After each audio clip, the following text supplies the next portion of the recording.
Hello, all of you. Good evening. Last class में हम लोगों ने cell the unit of fundamental unit of life को हमने जस्ट एक इंट्रोडक्शन फॉर्म में पढ़ा था। आज हम सेल थ्योरी को समझेंगे। मैंने पिछली क्लास में आप लोगों को कुछ वेरी इंपॉर्टेंट पॉइंट्स लिखवाए थे। उसमें मैंने आपको बताया था कि सेल थ्योरी को देने वाले कौन थे? Schleiden and Schwann. Schleiden and Schwann ने 1838 एंड 1839 में शील्डन एंड स्क्वान, ये जो साइंटिस्ट थे, इन्होंने सेल थ्योरी को दिया था। According to them, what is cell theory? All living things are composed of cells and their products. उन्होंने पहला पॉइंट बताया था कि all living things are composed of cells and their product. According to them, इस world में जितने भी organisms हैं वो सब किससे बने हैं? Are composed of cells and their product. Cell से, सेल आपस में जुड़ के टिश्यूज से, टिश्यूज आपस में जुड़ के ऑर्गन्स, ऑर्गन जुड़े तो ऑर्गन सिस्टम, ऑर्गन सिस्टम जुड़ा तो ऑर्गेनिज्म। तो all living things are composed of cells and their products. Okay, second point उन्होंने बताया था, all cells arises from pre existing cells. पिछले क्लास में भी याद है, हम लोगों ने इस चीज को थोड़ा सा डिस्कस किया था। आज फिर मैं आपको बताऊंगी, all cells arises from pre existing cell. आज जो भी सेल है, अभी जो भी सेल एग्जिस्ट कर रही है, वो कहां से आई है? वो अपने पुराने किसी सेल से आई है। फॉर एग्जाम्पल, अगर आज ये सेल है, for example this is a cell, okay, ये सेल है, ये रिप्रोडक्शन करी, इसने रिप्रोडक्शन किया, तो क्या किया इसने? एक नया सेल प्रोड्यूस हुआ। ठीक है, ये वाली सेल रिप्रोडक्शन करेगी तो और एक सेल रिप्रोड्यूस होगा, हुआ। ये सेल जब रिप्रोडक्शन करेगी और एक सेल रिप्रोड्यूस होगा। तो अब बताइए, पॉइंट है, all cell arises from pre existing cell. जो भी सेल आज है वो कहां से आया? अपने किसी प्री एग्जिस्टिंग सेल से आया। पहले कोई सेल था, उसने रिप्रोडक्शन किया तो आज ये सेल है। ये जो सेल था जिसने इस सेल को अराइज किया, ये कहां से आया होगा? पिछले किसी सेल से आया होगा, मतलब पुराने किसी सेल से इसका रिप्रोडक्शन हुआ होगा। ठीक है, ये जो सेल जिसने इस सेल को रिप्रोडक्शन दिया या इस सेल को रिप्रोड्यूस किया, ये कहां से आया होगा? प्री एग्जिस्टिंग सेल से। ठीक है, तो ये सेल कहां से आया? प्री एग्जिस्टिंग सेल से। ये सेल कहां से आया? प्री एग्जिस्टिंग सेल से। ये सेल कहां से आया? प्री एग्जिस्टिंग सेल से। तो ऑब्वियसली ये सेल कहां से आया होगा? कोई प्री एग्जिस्टिंग सेल से ही आया होगा। ठीक है, तो जो भी सेल अराइज होता है, नया रिप्रोडक्शन होता है, वो अपने पुराने किसी सेल से ही रिप्रोड्यूस होके आता है। ओके, तो all cell arises from pre existing cell.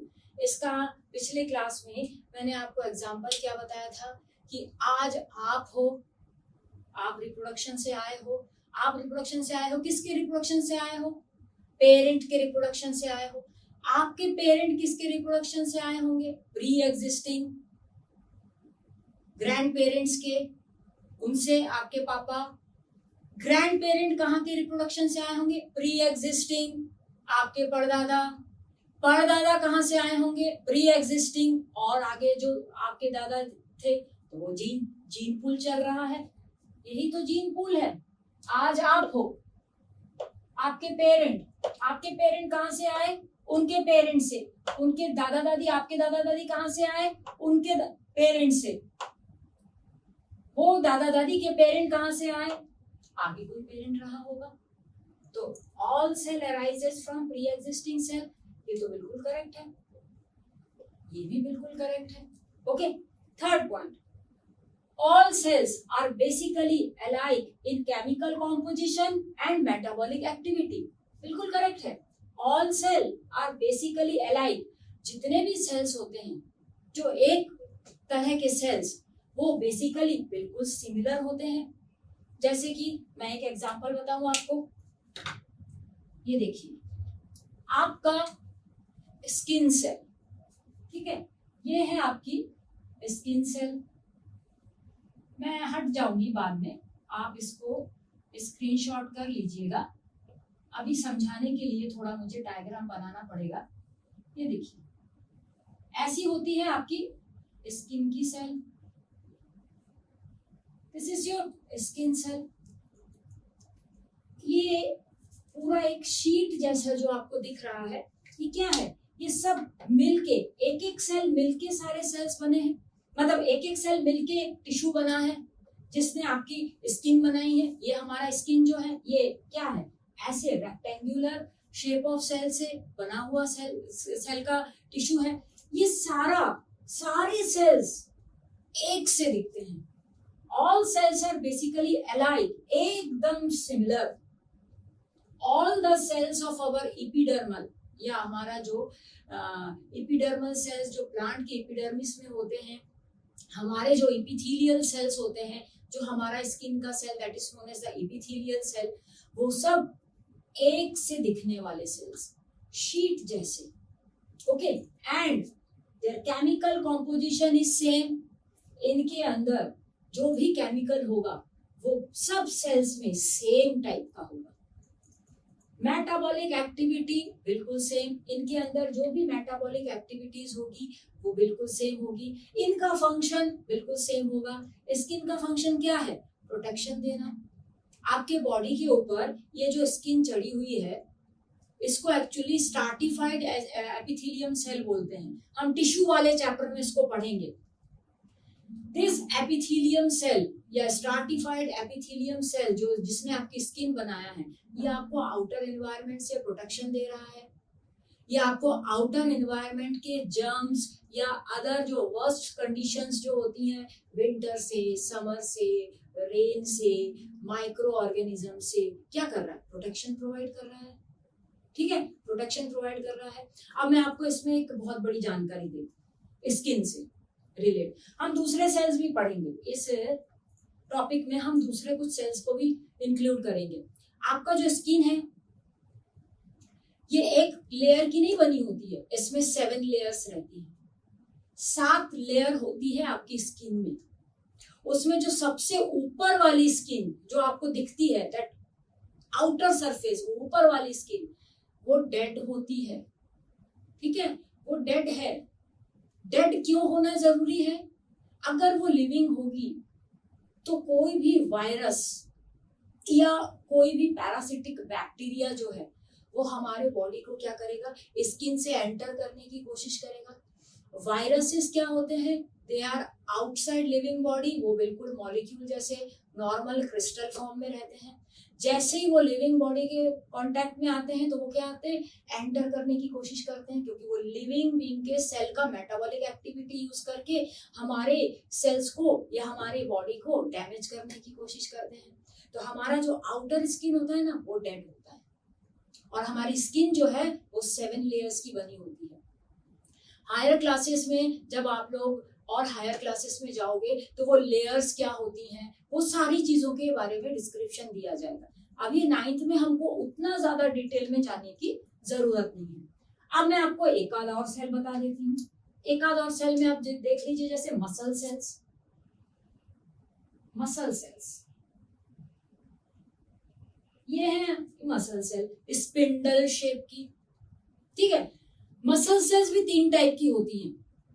Second chapter में पढ़ेंगे, टिश्यू वाले चैप्टर में, मस्क्यूलर टिश्यूज के बारे में। अभी जस्ट एन एग्जांपल, ये आपके मसल सेल्स हैं।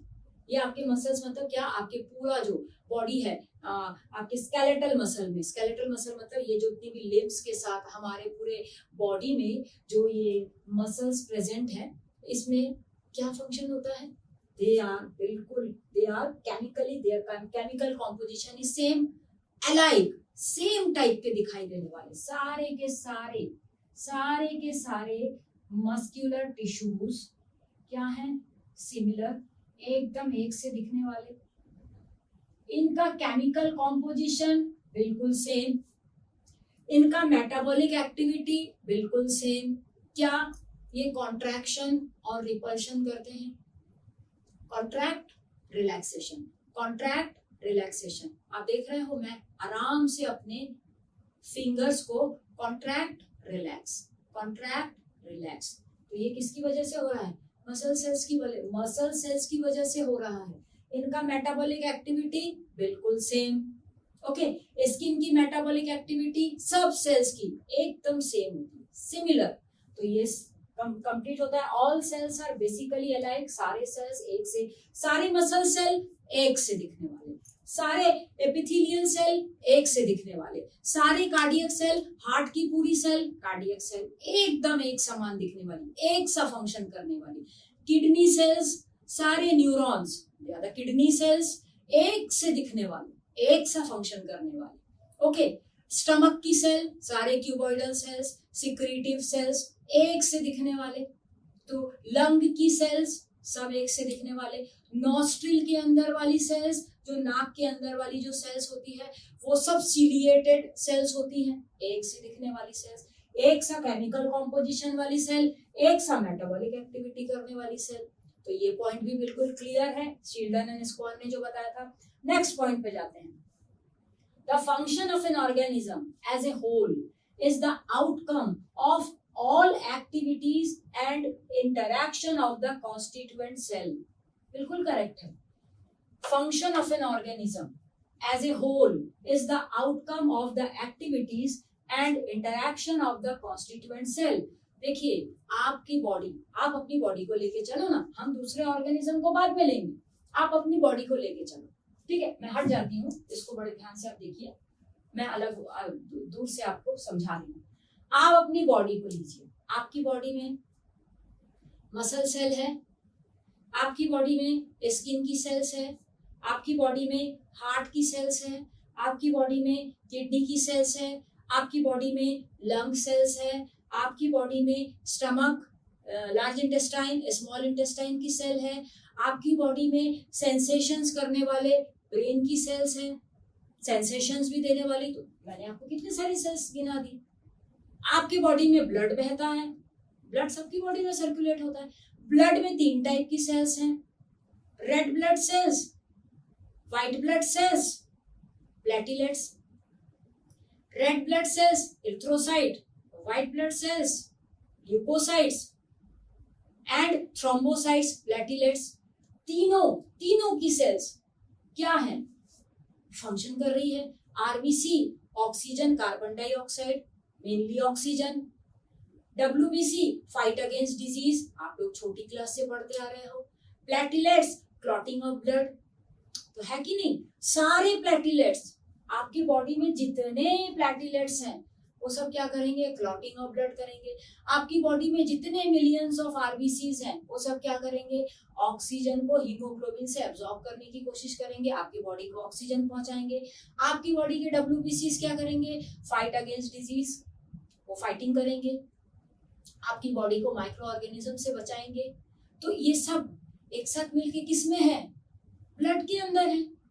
ब्लड में मेन कंटेंट कौन है? प्लाज्मा कार्बन डाइऑक्साइड को सोखता है, प्लाज्मा अपने अंदर ग्लूकोज को लेके जाता है, प्लाज्मा अपने अंदर हार्मोन्स को डिस्ट्रीब्यूट करवाता है सेल्स तक, प्लाज्मा अपने अंदर मेडिसिन को लेके जाता है, प्लाज्मा के अंदर कार्बन डाइऑक्साइड भी रहता है। तो ये सब मिलके क्या बने? एक ग्रुप बना, क्या? Circulatory system. इसके साथ मसल सेल ऐड हो गया, कौन सा? हार्ट का, कार्डियक मसल। हार्ट जब तक ब्लड को पंप नहीं करेगा, ब्लड बहेगा कैसे? मसल सेल आया। अब जो ब्लड सेल था उसके साथ कौन कनेक्ट हो गया? Muscle cell. उसने पंपिंग किया तो ब्लड पूरे बॉडी में पहुंच गया। ओके, अब इसके साथ जुड़ा है लंग की सेल। लंग जब तक ऑक्सीजन नहीं लेगा तो हार्ट पंप करके ऑक्सीजन को कैसे पहुंचाएगा? तो लंग भी इंटरैक्ट हो गई, सबका एक दूसरे के साथ का एक साथ मिलके काम करना।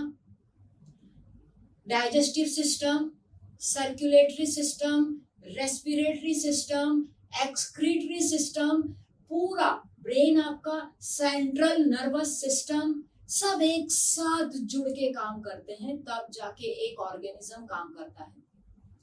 आपकी बॉडी में डाइजेशन भी हो रहा है, आपकी बॉडी में रेस्पिरेशन भी हो रहा है, आपकी बॉडी में सर्कुलेटरी सिस्टम का ब्लड फ्लो भी हो रहा है, आपकी बॉडी में एक्सक्रीशन भी हो रहा है, आपकी बॉडी में brain, spinal cord, sensations, nervous system का ट्रांसपोर्टेशन भी कर रहा है, मतलब सेंसेशंस भी दे रहे हैं। सेंट्रल नर्वस सिस्टम, सब कलेक्टिवली एक साथ मिलके क्या एक होल ऑर्गेनिज्म का फंक्शन कंप्लीट हो रहा है।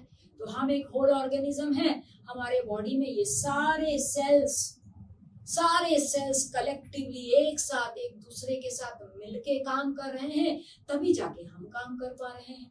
मैं बोल पा रही हूँ, मैं सोच पा रही हूँ, मैं आपसे इंटरेक्ट कर पा रही हूँ, हम लोग आपस में बातें कर पा रहे हैं। ये सब क्या है? The function of an organism as a whole is the outcome of all activities and interaction of the constituent cells. सारे सेल मिलके मेरे इसमें फंक्शन कर रहे हैं। मैं बात आपसे कर रही हूँ, लेकिन मैं सांस तो ले रही हूँ ना। कहीं ऐसा तो नहीं हो रहा है कि मैं जब आपसे बात कर रही हूँ तो मैं सांस लेना बंद कर दी, फिर मुझे अचानक याद आया, अरे बाप रे, मेरे नॉस्ट्रिल तो काम ही नहीं कर रहे हैं, मेरा रेस्पिरेटरी सिस्टम तो बंद हो गया, क्योंकि मैं तो आपसे बात कर रही थी, सांस नहीं ली मैं। ऐसा तो नहीं हो रहा है, सांस तो ले रही हूँ। मतलब मेरे बॉडी में सारे एक्टिविटीज चल रहे हैं, मेरी बॉडी में सारे सेल फंक्शन कर रहे हैं, और सारे सेल फंक्शन कर रहे हैं तभी तो मैं आपसे बात कर पा रही हूँ। हम लोग सब आपस में इंटरेक्ट कर पा रहे हैं। Okay, this is cell theory. Okay, अब कुछ ड्रॉबैक्स हैं। There is a drawback of cell theory also. जो आगे के और वर्क जो किए साइंटिस्ट लोगों ने और इसको रिलेट किया सेल थ्योरी को और भी ज्यादा, जब जिन्होंने स्टडी किया तो उन्होंने कुछ ड्रॉबैक्स निकाले जो बाद में सॉल्व भी कर लिए गए। लेकिन आपके 9th के स्टैंडर्ड के हिसाब से हमें सिर्फ ड्रॉबैक तक पढ़ना है, और इसके आगे की स्टडीज के लिए हमें हायर स्टडीज में जाएंगे। ठीक है, हम वो भी समझेंगे। ड्रॉबैक ऑफ सेल थ्योरी क्या है? First, viruses, a connecting link between living and non-living, cannot be explained by cell theory. Obviously, cell theory में वायरस के बारे में कोई बात नहीं की गई है। वायरस क्या है?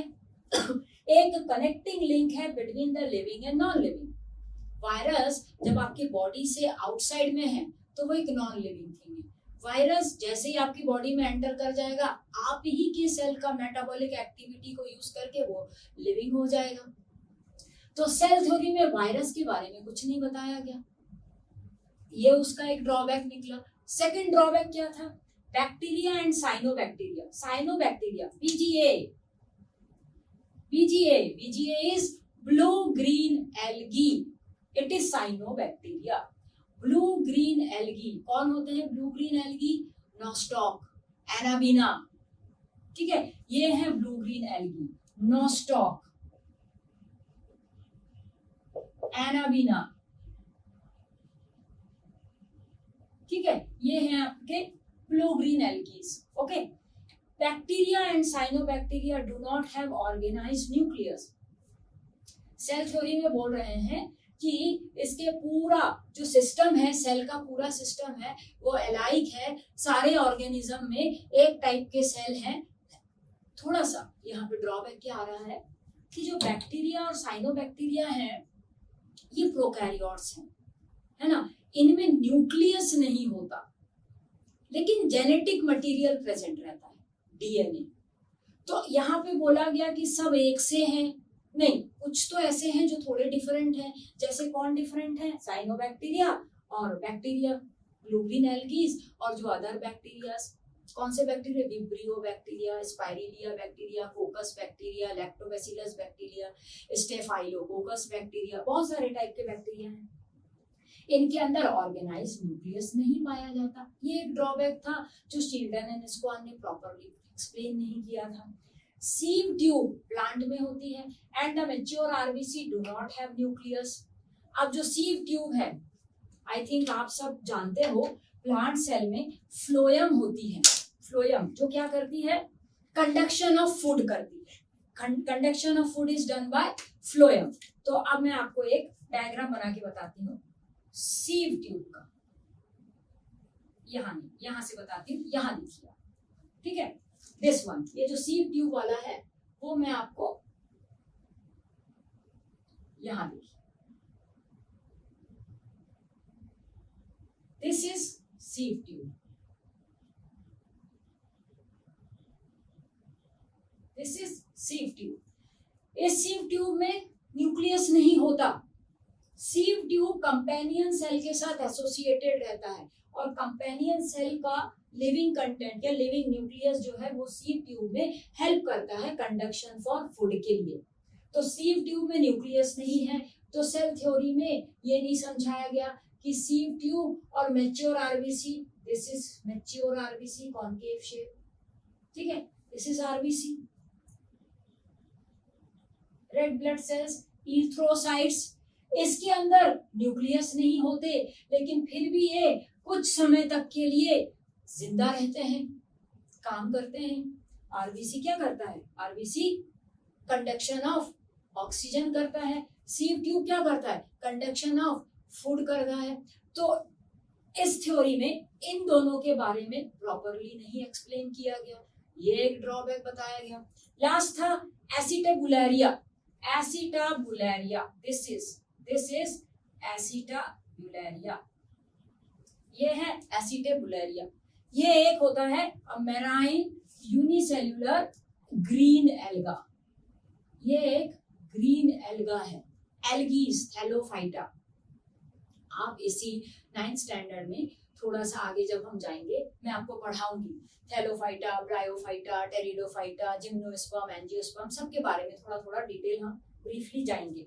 एसिटाबुलेरिया एक तरह का ग्रीन एल्गी है, marine unicellular and umbrella shape green alga has a uninucleated differentiated body, ठीक है, दिखाई देता है पूरा मल्टी न्यूक्लिएटेड टाइप का, लेकिन इसका यूनिन्यूक्लिएटेड बॉडी है। इसके बॉडी के सिस्टम को प्रॉपरली समझाया नहीं गया सेल थ्योरी में, ये भी एक ड्रॉबैक निकला सेल थ्योरी का, ठीक है। तो ये cell theory, drawbacks of cell theory हमको 9th स्टैंडर्ड के अकॉर्डिंगली इतना थोड़ा सा पढ़ना है। आगे की डिटेल्स जो है हम जब आगे की बायोलॉजी की स्टडीज करते हैं, जैसे 11th स्टैंडर्ड में ये सेल थ्योरी ड्रॉबैक्स फिर से है, तो उसमें हम इसकी पूरी डिटेलिंग में लेके जाते हैं कि ऐसा क्यों हुआ, ठीक है। तो ओके, तो दिस इज सेल थ्योरी। इसको प्लीज जल्दी से आप लोग स्क्रीनशॉट ले लीजिए या फिर इसका जल्दी से आप लोग नोट्स उतार लीजिए। तब तक हम फिर शेप ऑफ सेल में आएंगे। फिर मैं आपको बताऊंगी कि शेप ऑफ सेल्स में डिफरेंट टाइप के शेप किस टाइप के फंक्शन करते हैं और शेप क्या होते हैं। ओके।